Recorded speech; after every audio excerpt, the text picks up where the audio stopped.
Hey guys, a very good evening to all my crypto believers. So, have you all been curious about what's happening in the market? Don't you worry, the CoinMonks got you covered. You can also stay crypto dated with by listening to our Crypto News podcast. We've left the link for you in the description box below. Okay, so before starting with the updates, let's quickly quote today's headlines. Reddit launches waitlist for site-wide expansion of community points. Indian Trade Association CII recommends special class securities for crypto. Wallet provider Ledger launches crypto debit card. A couple got married in the metaverse. So let's start up with our refresh feed. Firstly, Reddit has opened a new website where moderators and users may register their subreddits for the new Community Points token reward scheme.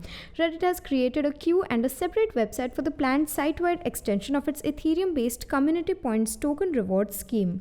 I'm going to use Reddit more often from now on, not gonna lie. I'll try and get the rewards too. Anyways, let's have a look at what's getting cooked. The social media site initially tried in crypto token prices in December 2019 when it debuted Ethereum-based token rewards named Donuts on the r/Ethers Trader forum. On an Ethereum testnet, the platform expanded the reward program to the R cryptocurrency subreddit with Moons and the R Fortnite BR forum with Bricks in May 2020. The initiative now will be carried out throughout the entire platform as an opt-in tool for subreddits. Redditors can earn community points by making contributions to a subreddit, such as generating and uploading valuable material or volunteering to manage the community, similar to how Karma works.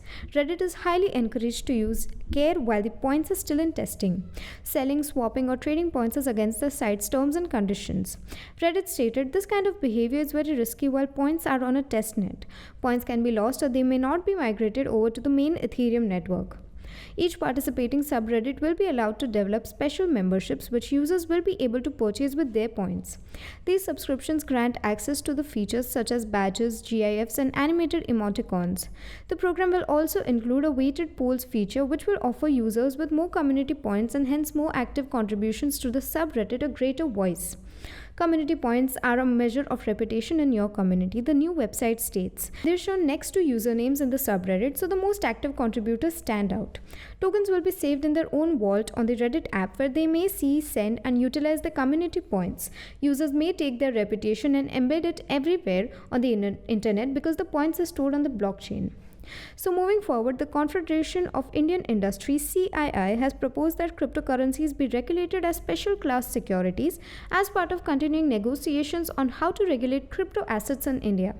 According to a CII report, they have asked the government to create a dynamic set of securities legislation expressly to manage crypto assets because of their decentralized nature. I wonder how strict it is going to be because as per the rumors, Indian government is in no mood to get its citizens scammed by pretty hackers at any cost. Let's find more about it. Instead of recycling existing securities laws, the government should focus on its monitoring, dealing, and custody rather than issuance with an exemption for ICOs, according to the paper. Instead, a new set of legislation tailored to the situation of crypto digital currencies and their decentralized jurisdiction-free nature should be developed and implemented. This would mean that regulatory attention would be focused on transactions and custody rather than issuance by an issuer based in India, according to the research. In addition to enacting a special class securities law, the CII anticipates that the government will establish centralized exchanges and custody providers in place of the existing unregulated class of intermediaries. These centralized crypto exchange platforms and custody providers would be required to register with SEBI and follow verification methods that include KYC information. They must also know the AML policy that applies to financial market intermediaries. They should be held legally responsible for the protection of crypto digital asset tokens held by participants in their digital wallets. To meet this commitment, centralized exchanges may be required to maintain a minimum capital and guarantee fund as well as comply with investor disclosure requirements relating to trading and investment risks as defined by legislation from time to time. In addition, the special class securities regulation, which refers to income tax and GST legislation, should be applied to crypto assets. Unless expressly regarded as stock in trade, crypto assets might be deemed capital assets for the purposes of income taxation. So moving ahead with our next coverage, Bitcoin, Ether, XRP, Litecoin and USD Coin are among the digital currencies supported by the new crypto debit card. Ledger, a cryptocurrency wallet and infrastructure provider, has unveiled a new debit card that allows users to purchase products and services using their digital assets, perhaps paving the way for more widespread acceptance of crypto payment services. Imagine paying with the crypto debit card. This is going to be cool, man. Not gonna lie. I'm just jealous. I wonder when it will come to my place. On Thursday, the Crypto Life Card, better known as CL, was unveiled at Ledger's biennial Open3 conference. Ledger Live, a desktop and mobile application that allows Ledger users to purchase, exchange, and stake bitcoins, is linked to the credit card. Bitcoin, Ether, and stablecoins USD and Tether are all supported on the CL card. Cardholders can use their crypto assets as collateral to receive a line of credit or convert their crypto into money for spending. The latter option allows customers to use their debit card without selling their cryptocurrency. Users may also deposit their paychecks and choose what proportion of their earnings to convert to BTC and ETH. The CL will be available to customers in the United Kingdom, France, and Germany in the first quarter of 2022, with the United States following in the second quarter. Following a strategic move into the decentralized finance, Ledger has entered the debit card market. In June of this year, the business, which is best known for its Ledger Nano S and Nano X hardware wallets, closed a $380 million private fundraising round, boosting its total worth to $1.5 billion. So moving forward, all of us once have been in a thought about how our wedding will go, whether it will be a destination what or a court one. Until date, only online marriage I've seen was in memes, but now a couple married in the metaverse, proving the possibility of holding a wedding outside of reality's boundaries.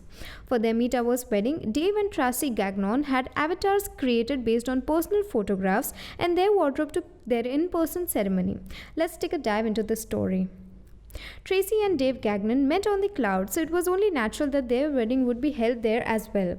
The pair, or rather their digital avatars, married on Labor Day weekend in a ceremony hosted by Virbella, a firm that creates virtual environments for work, learning, and events.